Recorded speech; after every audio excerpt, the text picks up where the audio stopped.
Halo semua, selamat sore. Apa kabar? Saya sapa dulu yang ada di sini yang udah masuk. Ada Irgi, halo Irgi. Ada Apip, halo juga Mas Fitra. Ada lagi Mas Fajar Firmansyah. Semuanya selamat sore. Saya nggak bisa sebutin semua satu-satu, tapi sore hari ini saya mau ajak Anda diskusi tentang begini. Kalau kita ngomongin olahraga, suka nggak suka, itu olahraga pasti penting banget. Tapi di situasi kayak sekarang, puasa plus pandemi corona seperti ini, pasti pertanyaannya adalah olahraga kayak apa sih sebetulnya yang dianjurkan supaya kita ini tetap aman untuk menjalankan olahraga, tapi tubuh kita tetap bugar gitu kan. Nah, sebetulnya banyak cara yang bisa dilakukan untuk tetap menjaga kebugaran selama masa PSBB ini kan. Ada olahraga yang bisa kita lakukan juga. Nah, makanya sore hari ini akan ada ngobrol santai bareng Dr. Diki di acara LKG Talks bersama Suzuki. Saya Gita Markesri akan memandu Anda. Nah, teman-teman, jangan lupa di sini ada kuis, ada 2 pertanyaan yang bisa kalian jawab nanti di kolom komen. Pertanyaan pertama itu nanti formatnya kuis 1 spasi jawaban. Pertanyaannya adalah siapa sih nama ketua PSSI kita? Terus pertanyaan keduanya, kuis 2 spasi jawaban. Pertanyaannya, Dr. Diki bertugas di tim apa? Nah, kalian nanti bisa jawab, bisa cerna dulu nanti supaya bisa menjawab pertanyaan kuis tadi. Terus sebelum kita masuk lagi ke diskusi asik bareng Dr. Diki, saya akan mengundang ada Mas Harold Donnell. Dia adalah Head of Brand Development and Marketing Research for Wheel PT Suzuki Indomobil Sales. Kita akan undang Mas Harold. Sambil saya sapa lagi ada Anggi. Kemudian ada Mas Muhammad. Oh, ada banyak juga yang bergabung. Ada Mas Harold sudah bergabung dengan kita. Halo Mas Harold, selamat sore. Halo, selamat sore. Puasa lancar, Mas? Kebetulan tidak puasa. Kebetulan tidak puasa, tapi tetap semangat loh, Mas. Tetap semangat dong, tetap mendukung teman-teman yang juga memang sedang berpuasa. Jadi tetap kita hormatin dan tetap kita semangatin untuk tetap lancar puasanya sampai dengan Lebaran nanti. Oke, terima kasih Mas Harold. Mas Harold, pertanyaan pertama dari aku dulu nih sebelum kita ngobrol-ngobrol asik. Boleh. Kenapa sih Suzuki itu dukung LKG, Mas? Oke, ya. Jadi sebenarnya kenapa sih Suzuki kepincut sama LKG, bahasanya seperti itu. Nah, LKG ini sih sebenarnya kita melihat bahwa sebuah kegiatan yang sangat positif, terutama sangat positif untuk membina young generation dari bangsa Indonesia ini. Sehingga dari young generation yang muncul dari aktivitas LKG ini, Suzuki ngelihat bahwa ini adalah peluang yang tepat untuk Suzuki untuk bisa berpartisipasi untuk membina young generation ini. Karena memang kalau kita tahu kan sebagai olahraga atau mungkin kita lihat sebagai cabang sepak bola, ini pembinaannya ini nggak cuma fisik saja, tapi juga mental juga dibina, spiritual juga dibina, sehingga kita melihat ini adalah hal yang sangat baik, yang sangat diidam-idamkan oleh Suzuki untuk bisa di-develop bersama bangsa Indonesia, terutama young generation. Oke, tapi kenapa Suzuki begitu aware, Mas, sama perkembangan talenta-talenta muda khususnya sepak bola di Indonesia? Ya, memang Suzuki sangat aware, terutama mendekati akhir-akhir ini, dikarenakan memang Suzuki sendiri sebuah kegiatan sepak bola yang cukup besar di ranah ASEAN, yang kita sebut dengan AFF Suzuki Cup.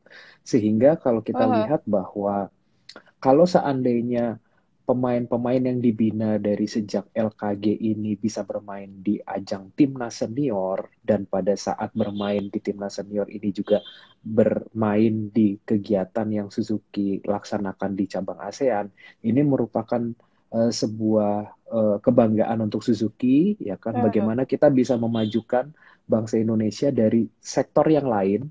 Kalau kami kan memang bergerak di sektor otomotif, bisa bergerak di sektor olahraga, dan ini sangat-sangat bangga sekali kalau seandainya Suzuki bisa support young generation sehingga bisa mencapai talenta maksimum yang mereka bisa dapati di cabang olahraga sepak bola seperti itu. Tapi untungnya apa sih Mas Harold buat Suzuki?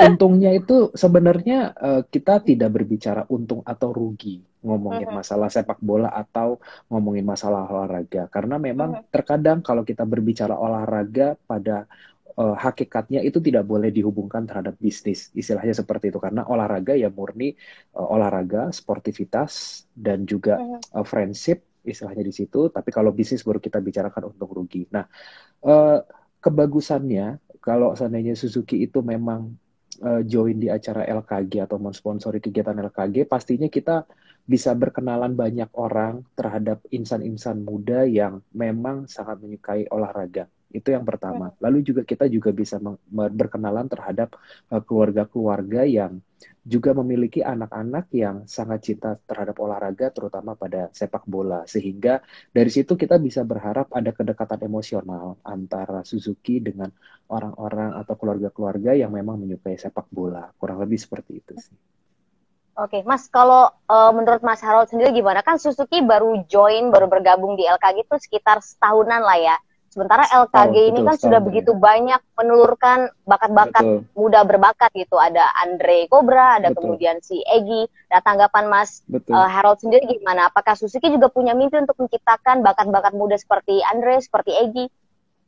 Betul sekali. Memang dalam prinsipnya memang salah satu kenapa kami juga memutuskan untuk bisa mensupport Liga Kompas Gramedia ini adalah salah satu prestasinya yang sudah ditorehkan oleh para alumnus dari LKG. Hmm, Misalnya kita sebut tadi ada Egy Maulana Fikri yang saat ini sudah bermain di Liga Polandia.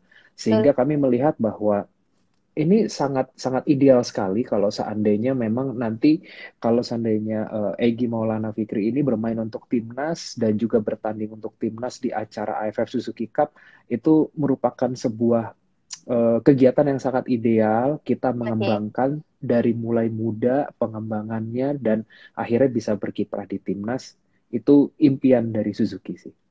oke. Mas Harold, tapi Mas Harold suka olahraga? Suka sepak bola? Suka, kebetulan sangat suka sepak bola. Oke. Dari dulu main sepak bola berarti? Waktu kecil sampai dengan SMA kita main sepak bola, kuliah Mhm. kita sempat main futsal. Setelah itu kita olahraga sendiri. Kenapa Mas olahraga sendiri nggak ikut olahraga tim? Karena memang satu dari sisi Oke, waktu, lalu juga mengumpulkan teman-teman yang apa namanya harus berolahraga bersama-sama itu kan nggak gampang istilahnya seperti itu sehingga tapi tetap mhm, kita harus tetap bugar, kita harus oke, tetap berolahraga. That's why akhirnya kita mencari olahraga sendiri, which is itu lari, istilahnya seperti mhm, itu untuk bisa tetap bugar. oke. Kalau di rumah berarti workout sendiri Mas? Ya, kebetulan untuk olahraga kita olahraga bisa keliling rumah ataupun bisa pakai treadmill yang ada di rumah seperti Hmm. itu. Yang penting tetap di rumah, tetap produktif, tetap aktif Betul, juga ya Mas Harold. betul, betul sekali. Oke, oke. Mas Harold, terima kasih banyak waktunya untuk kami di sini. Kita doakan Sama-sama. semoga persepak bola di Indonesia semakin maju. Terima kasih dukungannya Suzuki juga Mas Harold. Terima kasih. Amin. Terima kasih untuk Liga LKG U14. Terima kasih banyak Terima Mas kasih. Ya, Harold. ya, selamat sore. Selamat sore. Teman-teman masih di LKG Talks bersama Suzuki. Kembali lagi saya sapa di sini ada teman-teman yang sudah bergabung. Ada Mas Arya Bagas. Halo, selamat sore Mas. Kemudian ada Mas Oki Iqbal. Sukses Mas Harold katanya. Ada juga tadi Mas Davina. Oh, ini perempuan apa laki-laki ya? Daviana. Semua selamat sore. Nah, lanjut lagi ngobrol asiknya. Tadi sudah sama Mas Harold dari Suzuki. Saya punya satu narasumber lain lagi yang sudah kita nanti-nantikan. Ada Dr. Diki Muhammad Sofwan.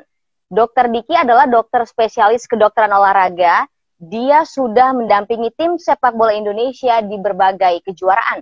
Untuk sekarang di tahun 2020 ini, Dr. Diki ini menjadi dokter timnas sepak bola Indonesia U19. Kita coba kontak Dokter Diki dulu. Sambil menunggu, saya sapa lagi. Ada M. Syuja. Selamat sore, sukses. Oke. Oh, terima kasih. Ada Dokter Diki Halo, sudah masuk. Selamat sore, Dokter Diki. halo Gita, halo. Ya, Apa kabar, Dok? baik, sehat. Dok, adanya apa tuh? Ronnie Bronx, dokter gaul katanya. Oh, ya itu. Ada lagi langkah terarah mantul. Mungkin dokter mau sapa-sapa mereka tuh kayaknya fans dokter tuh, Dok. Oh ya, Ronnie Brong ya, iya iya. Ya, kenal baik saya dengan dia itu. Dokter, gimana kabar hari ini, Dok? Sehat. Lagi biasa kita menjalani puasa. Gitu. Tetap bugar? Bugar selalu ya. Dokter, tema kita hari ini Ya, kan ngobrol asik tentang menjaga kebugaran saat puasa dan juga saat pandemi. Nah, iya. sebetulnya tips ringan deh agar kita tuh tetap bisa menjaga kebugaran tubuh di saat puasa dan juga pandemi corona kayak gini tuh seperti apa sih, Dok? Ya tentu saja kan arahannya itu adalah ini kan pandemi ini disebabkan oleh virus ya. Jadi kan tentu arahan dari sisi kesehatan itu adalah meningkatkan imunitas tubuh. Oleh karena itu, dalam kaitan keolahragaan, tentu aktivitas fisik atau latihan yang teratur dan sesuai kadarnya itu akan membantu meningkatkan imunitas tubuh yang juga diimbangi dengan makanan yang baik untuk tubuh tentunya gitu kan. Jadi saya rasa kalau sekarang kan lagi giat tuh orang latihan di rumah, latihan mandiri gitu. Jadi mungkin itu yang mungkin bisa kita maksimalkan selama ini karena kan ada anjuran juga di di khususnya di negara kita adalah untuk stay at home dan juga menjaga jarak fisik ya, physical distancing. Jadi mungkin ya dua hal itulah mungkin menurut saya yang harus kita fokuskan. Tapi kalau olahraga ringan yang bisa kita lakukan di rumah lah, Dok, untuk menjaga kita tetap bugar, tetap prima, itu apa misalkan? Jadi kan olahraga itu kan kalau secara objektif kita harus menilai ukuran intensitasnya. Jadi dibagi 3, ada intensitas ringan, sedang, dan berat gitu kan. Jadi berdasarkan hasil literatur dan penelitian, aktivitas fisik ataupun latihan ya kita nyebutnya ya, kalau berlatih itu kan latihan di rumah gitu. Kalau intensitasnya sedang itu akan membantu meningkatkan imunitas tubuh. Tapi apabila intensitasnya berat, tinggi, justru itu akan menurunkan imunitas tubuh. Oleh karena itu kita selalu menyarankan latihan di rumah itu ataupun ya khususnya untuk dalam hal pandemi ini untuk meningkatkan imunitas adalah latihan dengan intensitas sedang. Dan kalau latihan intensitas ringan itu memang sih bergerak itu lebih baik dibandingkan tidak bergerak. Cuma mungkin akan lebih baik khususnya dalam situasi kita sekarang ini untuk bisa memaksimalkan potensi untuk latihan di intensitas yang sedang itu. Gitu. Oke. Yang penting harus tetap gerak, tetap berolahraga juga ya, Dok ya. Dan memang mungkin saya bisa kasih panduan yang singkat gitu ya. Jadi kita ada istilahnya talk test. Jadi tes dengan berbicara itu adalah tes untuk menentukan tingkat intensitas kita pada saat berolahraga gitu kan. Jadi kan ada baik ini bisa berbicara dan bisa berbicara. Kalau misal kita lagi lagi di rumah nih nonton video musik ya aerobik gitu kan. Terus tes sendiri gitu. Kalau misal kita masih bisa ngomong kan mungkin ada saudaranya nanya di rumah gitu kan, oh iya kenapa gitu, itu ada teman di depan, oh iya gitu. Nah, bisa ngobrol, kemudian juga dites ya bisa nyanyi sendiri gitu, suaranya masih merdu, masih nadanya bagus, berarti itu intensitas masih ringan. Tapi kalau misalnya kita pada saat melakukan 2 tes itu bicara dan nyanyinya itu sudah nggak bisa, udah kacau dan ngomongnya sudah mulai terbata-bata, hanya bisa beberapa kata-kata gitu, agak sedikit ngah-ngah, berarti itu intensitasnya sudah sedang. Itu intensitas yang kita inginkan. Nah, kalau intensitas yang terlalu tinggi atau tinggi itu adalah apabila sudah tidak bisa nyanyi dan tidak bisa ngobrol. Jadi udah kita gitu ya, udah gagap. Nah, itu berarti intensitas sudah terlalu tinggi gitu. Memang dalam mungkin kalau kita kan tergantung dari populasi yang melakukan latihan ini ya. Maksudnya kalau untuk olahragawan yang untuk meningkatkan fisiknya. Memang kita butuh mereka untuk melakukan intensitas tinggi kan. Saya rasa itu pelatih itu akan selalu mengejar di level yang itu. Cuma untuk sisi kesehatan, misalkan tadi kita nanya untuk orang awam gitu ya, maksudnya ya kita arahkan di intensitas sedang. Jadi apapun olahraganya, apapun atas fisiknya, ya tentu kita arahkan untuk di intensitas yang sedang. Dan jangan lupa, kadang-kadang kita juga orang tuh olahraga itu nggak mesti harus selalu dengan jogging, lari gitu, nggak mesti. Tapi dengan aktivitas fisik kita sehari-hari pun itu sebetulnya sudah termasuk bisa dihitung latihan juga sebenarnya gitu ya. Misalnya kalau kita bersih-bersih rumah gitu kan, atau yang punya anak gendong gitu kan ke dapur bolak-balik gitu ya, itu kan terengah-engah juga ya, itu ya hitungannya udah latihan juga sebenarnya. Keluar keringat juga ya dok ya? Iya gitu. Jadi kita kan mempromosikan bergerak. Oke, kita gimana? Oke. Dok, kan dokter nih dokter di timnas ya. Ini ada banyak pertanyaan nih, kayak misalnya salah satunya gini. Dengan vakumnya kompetisi akibat pandemi COVID-19, apa masih penting bagi para pemain sepak bola untuk tetap berlatih? Oh tentu saja ya. Jadi kan pemain itu kan khususnya olahragawan yang profesional dalam sepak bola, mereka tuh perlu untuk mempertahankan status kondisi fisiknya. Jadi saya rasa pasti sudah ada arahan dari pelatih masing-masing untuk melakukan olahraga secara mandiri di rumah gitu. Dan memang mungkin disitulah saya rasa seninya itu adalah bagaimana mereka bisa konsisten gitu kan dengan keadaan yang ada sekarang gitu kan. Mungkin tidak semua suka dengan latihan di dalam rumah hanya menggunakan yoga mat, itu kan mungkin nggak seneng ya. Mungkin dia lebih senang lari, jogging, keliling, mungkin yang sepak bola yang daerah pantai, lari di pantai gitu kan, atau bermain di lapangan sepak bola gitu. Tapi memang ya itulah yang saya rasa para pemain bola ini, dan di sini kan karena Kompasnya kan Liga U14 ya, pembina usia muda, jadi kalau saya harapkan pemain-pemain muda ini juga bisa belajar gitu untuk istilahnya profesional ya, maksudnya gitu kan. Jadi seperti dalam kaitan yang kita tadi tanyain ya, kalau memang pemain ini caranya biar tetap bugar gitu ya, mempertahankan kondisi dengan keadaan yang ada, ya lakuin gitu, konsisten gitu. Oke, dokter, ini di kolom komen banyak banget yang nyapa dokter nih. Ada halo dokter, ada halo, ada yang tadi kasih emot ya kan, bukan banyak banget tuh, mantap dan segala macam. Tadi ada teman saya Niken dari Kompas TV nanya nih dok, mungkin bisa scroll. Tadi dia nanya, dokter, saya Niken Kompas TV nih, soal makan pedas, gorengan dan es pengaruh besar nggak sih untuk atlet? Memang ini yang saya jawab ya. Jadi memang ini yang selalu jadi pro dan kontra gitu. Jadi gorengan, pedas dan es gitu kan. Sebenarnya kalau untuk pedas, pertama pedas dulu ya. Pedas itu kan apa sih yang perlu kita ketahui tentang pedas dan kenapa itu harus dihindarin oleh atlet gitu kan.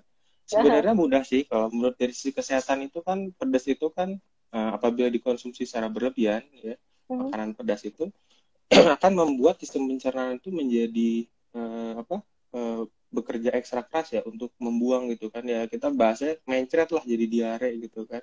Dan dengan diare mencret itu kan akhirnya cairan tubuh yang hilang juga menjadi banyak, dan buat pemain atlet itu ya menjadi tidak efisien dia untuk melakukan latihan, untuk melakukan pertandingan gitu kan.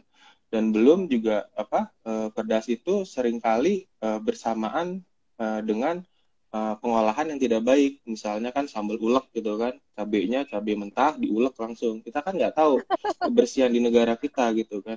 Karena sebenarnya kalau diolah dengan baik menurut saya dan dikonsumsi dengan porsi yang pas, itu sebenarnya menurut saya tidak masalah gitu kan. Misalnya dibuat dalam dimasak gitu ya sambalnya gitu kan, kemudian sebagai penambah rasa, karena kan nggak semua orang bisa makan nggak ada sambal gitu istilahnya.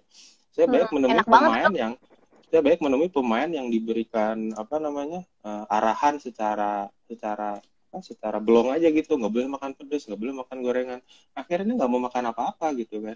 Jadi itu hal-hal yang harus diadres di negara kita gitu, karena kan banyak arahan-arahan ini kita mengambilnya dari negara Eropa gitu kan, dimana sebagian besar negara Eropa itu mereka kecenderungannya nggak suka pedas gitu. Bahkan mungkin kalau kita pernah main ke Eropa, yang dibilang mereka sambal pedas itu ternyata buat kita rasanya kerasa kayak tomat gitu ya gitu. Jadi ininya beda gitu. Nah, sebetulnya kita bisa membuat parameter sendiri untuk negara kita gitu. Dan dalam kaitan tadi pedas gitu, ya memang tentu saja kita berharap ya kalau emang misalnya pemainnya untuk cari aman gitu ya, misalnya kalau mau pertandingan gitu, udahlah nggak usah makan pedas lah gitu, karena kita nggak tahu juga ya maksudnya kualitas dari pedasnya itu gitu. Kan toh juga kalau sekali nggak makan pedas hanya buat satu pertandingan kan juga kita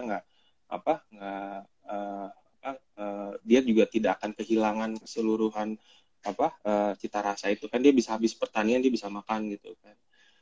Kemudian kalau untuk gorengan ini memang sesuatu yang kompleks. Jadi memang ini kan masalahnya di kita itu adalah gorengan itu penggunaan minyaknya asal muasal minyaknya itu sebenarnya kurang bagus. Di negara kita tuh kan pakainya minyak kelapa sawit ya, yang sebetulnya dia jauh lebih jenuh dibandingkan minyak-minyak yang lainnya gitu. Berbeda dengan negara-negara kayak di Eropa, mereka lebih kecenderungan pakai minyak olive oil gitu ya, terus minyak bunga matahari gitu kan. Jadi itu yang kadar minyaknya itu lebih tidak jenuh gitu. Jadi dan penggunaannya pun mereka berbeda sama kita gitu kan. Kalau di kita itu kan banyak minyak-minyak yang sebetulnya sudah tidak layak pakai tapi dipakai kembali, yang sering kita temukan di pinggir jalan ya gitu ya, misalnya kayak nasi uduk, bebek goreng itu kan minyaknya udah menggenang warna hitam, misalnya udah nggak bisa bilang itu minyak biasa apa oli gitu kan. Nah itulah yang sebenarnya yang paling buruk gitu kan, dan tidak baik dikonsumsi oleh atlet kita gitu kan.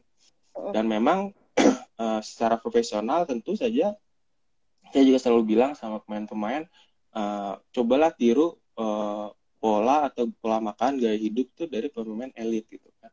Saya sering arahkan mereka untuk lihat dari pemain elit kayak model Ronaldo, dia makan tuh hanya daging dada ayam direbus sama sayur, telur utuh dimakanin gitu kan. Ya memang itu konsekuensi kalau dia mau menjadi atlet elit dan yang membantu fisik yang baik, ya harus ditunjang dengan makanan yang baik gitu.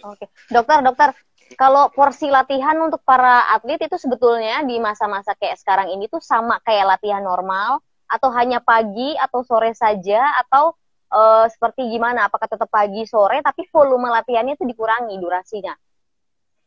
Untuk apa nih bulan puasa ini? Iya, pada masa-masa kayak sekarang gini, Dok. Jadi kan kalau untuk bulan puasa itu sebetulnya ada beberapa arahan, dan itu arahannya itu tergantung apakah kita untuk atlet ataupun non atlet gitu kan. Jadi kan sebetulnya ada berarti waktu latihan gitu ya. Latihannya itu kan ada yang sebelum buka puasa ya, kalau buka puasa ini ya, dalam masa puasa ini. Jadi sebelum buka puasa itu bisa dilakukan sekitar sejam sebelum buka puasa gitu, misalnya jam 5 gitu. Tapi memang harus diperhatikan kalau mau mengambil waktu latihan yang pada saat itu, berarti dia sarannya tidak boleh mengambil dengan intensitas yang terlalu tinggi. Jadi pakai yang ringan ke sedang gitu kan, karena kan dia si orang ini baik pemain ataupun yang tidak, dia kan sedang habis menjalani masa puasa seharian, menahan dengan menggunakan energi cadangan dari tubuhnya gitu kan. Jadi kalau dia pakai intensitas tinggi nanti dia kelelahan gitu kan. Tapi memang kalau ada beberapa orang yang mungkin bisa melakukan intensitas tinggi, tapi memang disarankan tidak gitu kan. Karena untuk melakukan latihan yang berat itu membutuhkan persiapan gitu. Jadi ringan ke sedang. Dan saran saya kalau misalnya untuk PA itu, kalau untuk atlet sih mending setelah buka puasa. Kalau misalnya sebelum buka puasa itu mungkin untuk orang umum ya, misalnya yang ingin menurunkan berat badan, karena kan akan lebih efektif tuh pada saat puasa berolahraga itu, pembakaran lemaknya menjadi lebih maksimal gitu kan. Itu bisa dilakukan sebelum buka puasa. Nah, kalau untuk setelah buka puasa itu biasanya kita arahkan di sekitar 2 atau sampai 3 jam setelah makan besar, setelah buka puasa gitu ya. Berarti kan mungkin sekitar jam 8 atau jam 9 malam. Itu di mana si orangnya ini udah makan besar, tubuhnya udah nyimpan energi banyak untuk melakukan bensinnya udah full gitu ya, untuk melakukan latihan yang berat itu gitu kan. Nah, itu lebih kita sarankan untuk atlet. Jadi kan atlet kan dia kan untuk menjaga kondisi tadi kan harus intensitasnya kan tinggi gitu kan ya. Jadi kalau dilakukan di yang sebelum ya boleh saja, tapi kan kalau misalnya dia dalam satu hari itu melakukan latihan 2 kali misalnya sebelum buka puasa dan setelah buka puasa kan waktunya terlalu dekat, jadi kita juga nggak sarankan. Jadi saya sarankan ya setelah buka puasa aja, misalnya jam 8 jam 9 malam. Dan kemudian satu lagi adalah waktunya itu adalah pagi, katanya setelah sahur katanya gitu kan. Itu bisa dilakukan, cuma memang arahannya sih intensitasnya tentu ringan karena kan dia harus butuh jangan sampai dia banyak kehilangan energi untuk menjalani masa puasa gitu. Kecuali kalau mau seharian mau tidur aja gitu ya, tapi kan juga sebaiknya enggak. Nah itu sarannya adalah melakukan latihan yang ringan saja lah, atau bahasanya mungkin banyak literatur yang bilang latihannya itu mungkin stretching exercise, melatih peregangan sekitar 15-30 menit setiap hari. Karena Dokter, ternyata meregangkan tubuh itu juga penting. Ya, gimana? Dok, tapi kalau Sintayong tuh ada pesan-pesan khusus nggak sih yang disampaikan ke dokter gitu untuk memberikan menu kepada para atlet itu kayak apa? Ada nggak sih pesan-pesan khususnya? So far sih yang saya temuin sih dia cuma selalu bilang jangan makan gorengan ya. Itu kan memang kelemahan di pemain-pemain kita ya, karena gorengan itu sepertinya sudah menjadi bagian dari gaya hidup kita ya, baik mau pemain ataupun bukan gitu kan. Jadi itu yang memang beliau juga kayaknya meng-highlight di hal itu gitu kan. Nggak bagus banget ya emang gorengan untuk para pemain tuh, Dok? Enggak, memang nggak bagus gitu. Soalnya gorengan itu ya pertama kan dia lemaknya lebih tinggi ya, maksudnya ada kandungan lemaknya. Ya, terus kemudian dia banyak gorengan yang di kita itu nggak bagus karena ya kan banyak kandungan radikal bebas ya, radikal bebas itu kan yang bikin plak di pembuluh darah, terus dia juga kalorinya tinggi banget gitu kan. Terus seringkali karena sering mengenyangkan itu, jadi akhirnya si pemain ini jadi lupa ada nutrisi-nutrisi yang sebetulnya dibutuhkan gitu kan.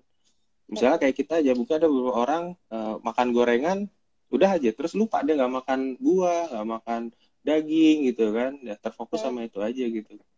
Nah itu yang mungkin sering jadi masalah, dan mungkin saya rasa pelatih dari Korea ini sebetulnya bagus untuk menerapkan kebiasaan-kebiasaan itu di pemain-pemain kita gitu kan, membiasakan dari sejak sedini mungkin supaya nanti pada saat dia masuk ke level yang lebih tinggi dia sudah terbiasa dengan dengan pola makan khususnya yang sesuai sebagai atlet.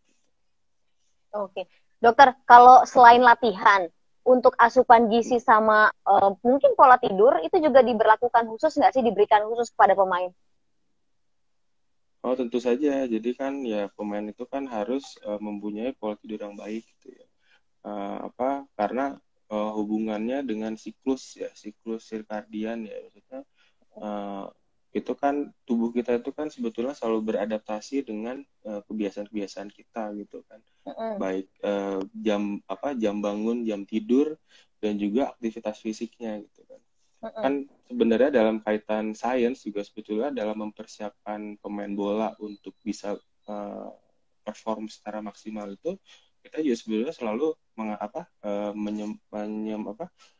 menyesuaikan dengan pola-pola ini gitu kan. Misalnya kalau seperti saya ingat dulu waktu saya dulu bareng dengan timnas U16 di Sidoarjo gitu. Waktu itu kan Coach Farid Hussein itu kan memang sengaja memilih latihannya itu tidak jauh dari tempat kita akan bertanding nanti di eventnya itu kan, di dekat Stadion Delta itu kan. Kenapa? Karena itu akan memimik menyerupai dengan kejadian yang realnya nanti gitu, event yang nyatanya nanti. Tapi ideal untuk waktu istirahat tuh berapa lama sih, Dok? Bagi atlet? Kalau orang dewasa itu standar aja sekitar 10 jam ya seharinya gitu kan. Nah itu yang memang harus dibiasakan kepada si atlet gitu kan, maksudnya karena gini, saya rasa tidak semua orang gitu kan mempunyai siklus yang sama gitu kan, dan itu juga saya lihat di banyak pemain gitu kan, ada yang dia nggak bisa tidur kalau malam gitu kan, ada yang kalau siang dia harus tidur gitu kan, ada pemain yang siang nggak tidur gitu. Itu kan tantangan ya, maksudnya berarti kan kita juga harus mengatur bagaimana caranya agar kebutuhan tidur mereka itu tercukupi. Kalau saya selalu bilang gini, pokoknya sehari harus 10 jam. Jadi kalau misalnya dia hanya malam karena dia insomnia gitu ya, dia baru tidurnya atau dia punya kebiasaan yang menyebabkan dia tidurnya malam gitu, tengah malam, sehingga dia mungkin malam tidur hanya 6 jam gitu misalnya, berarti dia harus bayar yang 4 jamnya di siang hari gitu kan. Jadi pastiin 10 jam itu dalam sehari gitu kan. Saya selalu bilang seperti itu. Dan saya selalu kalau bilang waktu makan gimana, Dok? Kalau waktu makan? Ya kalau makan itu kan, kalau atlet itu khususnya di sepak bola itu kan saya rasa semua atlet sama ya. Maksudnya makan itu selalu patokannya 2 sebenarnya. Untuk menyiapkan tubuh untuk bersiap ya untuk melakukan latihan ataupun olahraga yang berat gitu kan, latihan atau pertandingan gitu ya. Yang kedua itu adalah untuk membantu recovery setelah latihan ataupun setelah pertandingan gitu kan. Fokusnya 2 itu. Saya selalu bilang anak-anak gitu. Jadi kalau misalnya itu yang harus mereka ketahui sebenarnya, karena sebetulnya salah satu science di makanan itu adalah di jam makan ini gitu kan. Misalkan kayak sebelum latihan, sebelum tanding itu adalah waktu makan yang ideal itu adalah sekitar 3 jam sebelum mulai gitu kan. Karena itu ada apa sainsnya, logikanya misalnya kayak pengosongan lambung itu kan sekitar 2 jam kan minimal gitu kan. Jadi makanan itu untuk bisa diserap secara sempurna itu kan baru diserapnya sebagian besar di usus gitu. Jadi kalau dia baik hendak di lambung ya makanan yang harus jadi energi yang digunakan untuk latihan itu belum siap gitu kan. Jadi jangan misalnya makan kurang dari 2 jam gitu kan. Terus nanti jenis makanannya itu juga kan udah mulai kita pelan-pelan kita ajarkan ke mereka. Maksudnya seperti saya bisa cerita di sini sebelum tanding atau latihan itu kita akan lebih banyak fokusnya di karbohidrat gitu kan. Setelah latihan kita akan lebih fokusnya di karbohidrat dan protein gitu kan. Dan kalau lemak memang lebih banyak berperannya di yang mana di setelah latihan, dan lemak yang mana gitu kan, lemak yang esensial gitu lah. Sebetulnya itu yang mungkin ya bisa diajarkan khususnya ke yang anak-anak yang muda gitu, karena kita pun juga gitu ya. Maksudnya saya sebagai dokter tuh senang kalau misalnya ketemu sepak bola muda gitu ya yang tertarik interest itu untuk belajar gitu, karena kalau misalnya pemain ini dia paham secara mandiri, jadi saya yakin lah dia nanti kedepannya dia akan bagus gitu kan. Makanya itu kan saya rasa sekarang itu kan psikolog olahraga itu kan sebenarnya sebetulnya udah banyak ya di Indonesia ya. Dan saya rasa itu juga salah satu faktor penting untuk pembinaan usia muda, selain juga dengan ahli gizi olahraga gitu ya.